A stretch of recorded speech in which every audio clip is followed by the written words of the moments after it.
เรื่องสวัสดิการชีวิตนั้นเป็นความจำเป็นพื้นฐานนะครับที่สังคมไทยให้ความสนใจนะครับโดยทั่วไปเรามักจะฝากความหวังเอาไว้ที่รัฐครับแต่ว่าที่บ้านหนองแปกและบ้านป่าไหจังห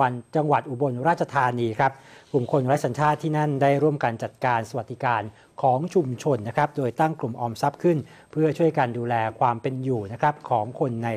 กลุ่มในของสมาชิกให้ดีขึ้นในระยะยาวครับติดตามรายงานได้จากนักข่าวพลเมืองเครือข่ายคนฮักน้ำโขงครับ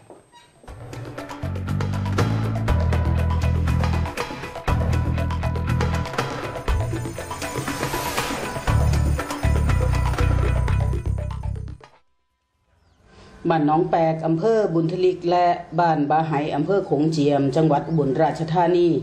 เป็นหมู่บ้านที่มีกลุ่มลาวอพยพเข้ามาอาศัย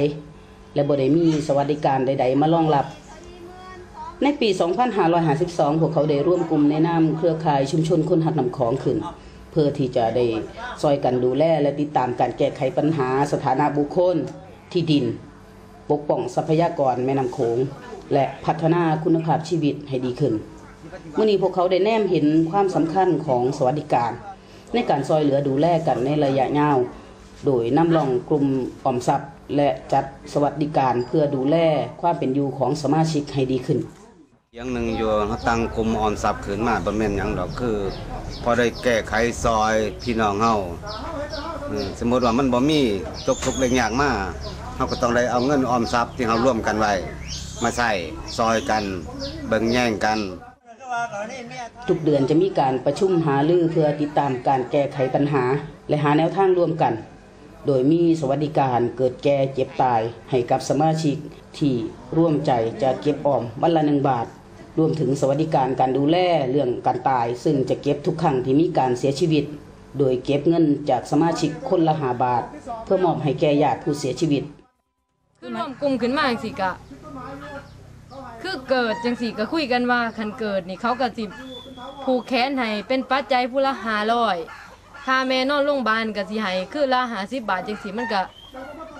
ผู้นอนนี่ก็บ่ได้กินหยังดอกค่ะเพราะว่ากินข้าวโรงพยาบาลแต่ว่าผู้ไปเฝ้านี่ก็ต้องกินแม่นบ่ค่ะก็มันก็ดีจังซี่นะค่ะก็เป็นการช่วยเหลือกันคือพี่น้องว่าคือเส้นตัวอย่างมันคนละพื้นที่ใน10หมู่บ้านมันห่างไกลกันและเฮ็ดวิธีใดจังว่ารวมกันเฮาจังหาวิธีซอยแก้กันแบบนี้นะเรื่องการตายคือว่าเอาคนละ5 บาทหลายบุคคลคนที่ใดอันนั้นอยากพัฒนานะบ่ได้บังคับพี่น้องแต่ว่าพี่น้องเกิดความเห็นด้วยว่าอยากเฮ็ดแบบนี้เป็นกองทุนกองหนึ่งและจำนวนเงิน5 บาทนั้นต้องเก็บมากองไว้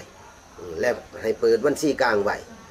ครอบครัวใดที่มีปัญหาหรือว่าคนที่ตายนะในโซนนั้นโซนนี้ต้องโอนเข้าไปให้ในบัญชีกลุ่มนั้นครับสวัสดิการชุมชนบ่แม่นเรื่องแปลกใหม่แต่สำหรับกลุ่มคนไร้สัญชาตินี่คือจุดเริ่มต้นเพราะพวกเขาขาดโอกาสเข้าถึงสวัสดิการตลอดหลายปีที่ผ่านมานี่คือสิ่งที่พวกเขาร่วมกันคิดร่วมกันทำร่วมกันพัฒนาเพื่อให้สวัสดิการของพวกเขายั่งยืนและมันคงต่อไปในอนาคตคำปิ่นอักษรนักข่าวพลเมืองเครือข่ายชุมชนคนหักน้ำของรายงาน